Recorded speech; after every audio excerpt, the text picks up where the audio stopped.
Assalamualaikum warahmatullah. Assalamualaikum bandiraɓe Yeɓende TV, on calminama. Min calmini on, min juurima on, min ñaguima on duwaw, min neldi on duwaw. Min garta ɗo e émission mon seeɗa e koɗo men ɗo biteɗo Ahmadou Tidiane Ba. Ahmadou Tidiane Ba, mi salminima. Wa aleykum salam wa rahmatullah. Bandiraɓe tedduɓe, on calmitama, on juurama. Moɗo Amadou Gangue, mi salmitimama. Mi salmina hoddiɓe kala mo gandanto waɗa hoore ma ina yeeɓa Yeɓende TV. Mi wima assalamu aleykum wa rahmatullah. Bon, wa aleykum salam wa rahmatullah. Ahmadou Tidiane Ba, mi salminima. Hande waɗi question mo joguimi ɗo, question ɓoyɗo e hooramde. Jiɗmi mo namnade ha saɗa kam hen wawi wallude hami anda holko question o firti. Jiɗmami namnade Ahmadou Tidiane, ɓocconde e gertogal kam kamɓe ɗiɗo holko adi goɗɗum ɗum? Ɓocconde e gertogal jinmi kalna kam kañum ko gertogal adi ɓocconde walla ko ɓocconde adi gertogal, ko ɗum jinmi saɗa wawi kam firtande ha mi fama, ɗum jinmami namnade. Wa aleykum salam wa rahmatullah. Radio Mamadou Gangue, question maɗa machallah waɗi fayida. Ko namda ɓocconde e gertogal hoko adi e aduna manam. Way ɗum namdimami. Eyyi min kam mbiɗo waɗi hen ko gertogal waɗi adi e aduna. Ko gertogal adi e aduna, ɗum jagguɗa? Eyyi ɗum jaggumi. Hol sababu mo jaguirɗa gertogal adi e aduna? Sababu nde ko gandantumaɗa ko hoorema baba adama nde o taguetende wona o jibina ko ɗuminani koye loope o tagra. Ko ɗum taki ƴettumini gertogal adi tagede e dow ɓocconde. Ɗum addani kam sababu nde widema noon. Mais enen ko jiiɗen ko ɗo gertogal ko e nder ɓocconde immori, ɗum ɗon holno pamirta ɗon ne? Eyyi ɓocconde kam, ɓocconde ko ndiyam tan wawi fuɗɗorde, ko abbite dino aɗa andi gueɗe ko abbitino neɗɗo taguitani. Manam ko comme no maniyu ni hawditi e ɗen ɗon gueɗe ɗon noon. Nden noon gertogal ni ɓocconde ne hoore muɗum wawa diwde tan fetta cofi. Nden noon ko gertogal adi taguede e dow ɓocconde.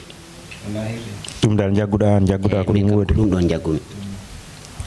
Moƴƴi. Joni kana mi namno woɓɓe tan hami laara tawi ko même haala ɓe kalta walla ko ɓe kalta ko tawan serti e ko kalɗa ko, walla so tawi wonɓe ɓeɗo pamani nde mi lamdo bandiraɓe ƴeewoɓe Yeɓende TV, so tawi eɓe ɗum jogani solution ganduɗo hen kala holko adi goɗɗum ɗum ɓe kalna en.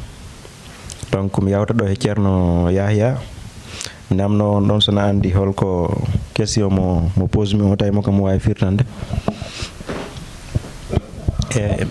Min jawtat ga hen, il faut mbahlitoɗa. Assalamu aleykum rahmatullah. Ceerno Yahya, mi salminima. Waaleykum salam wa rahmatullah. Kawam mi yoɓima ko moƴƴi. Ceerno Yahya, waɗi ko jinmami namnade gertogal e ɓocconde holko adi aduna? Gertonde e ɓocconde, minde ko jaggumi kam ko ɓocconde adi. Jagguɗa ko ɓocconde adi, hol sababu mo jagguirɗane ko ɓocconde adi? Min hade kam yi gertogal ɓocconde gadimi yidede. Ɓocconde gaɗiɗa yide gueɗo gertogal? Eyyi. Holno jiiruɗa ɓocconde tawi a yiyani gertogal? Mi sodoyi ɗum, mi waɗi omelette. Ha? Eyyi. Jeyɗoma o mate a namnakimo holto ɓocconde immori? Ala, taw ko omelette o tan jiyanmi. Allahu akbar, ɗum de no hawni kam. Est ce que aɗa kam wawi haalande hol sababu mo tekɗani ko ɓocconde adi aduna, aɗa wawi addude firnde majjum? Non, mi wawa addude firnde majjum ɗo o saaha ɗo, ndaxte mi ar taw mi jiimi ɗo ɓocconde, jiimi ɗo gertogal. Kono andal jagguɗa ko ɓocconde adi? Waaw. Ɓocconde ko gertogal koye ɓocconde yalti, mais ɓocconde ne kadi koye gertogal yalti. Eyyi. Donc an a wawa min jabade komin mbawi famde? Non dal ko ɗum jaggumi dal. Jagguɗa dal an ko ɓocconde adi? Eyyi. Donc Ahmadou Tidiane Ba wi ko gertogal adi ɓocconde, kanko ko ɗum o jaggi. Anne mi ari mi namnima mbiɗa ko gertogal ko ɓocconde adi gertogal. Donc haala ka wadde no jiiɓe e hooram ha joni min namnotoɗo ka o miɗa ko hoti famde. Donc onon bandiraɓe yeɓoɓe Yeɓende TV, on calminama ɗo gonɗen e ɗo gonirɗon foof. Min cohli ko ballon min, ballon ko e mon. so ɗon mbawi min hakkidde ɗo e o question mo min namni ɓoccode e gertogal holko adi e aduna. ɓe mbi ko gertogal adi e aduna ɓoccode tegi hen, woɓɓe mbi ko ɓoccode adi e aduna gertogal kadi tegi hen.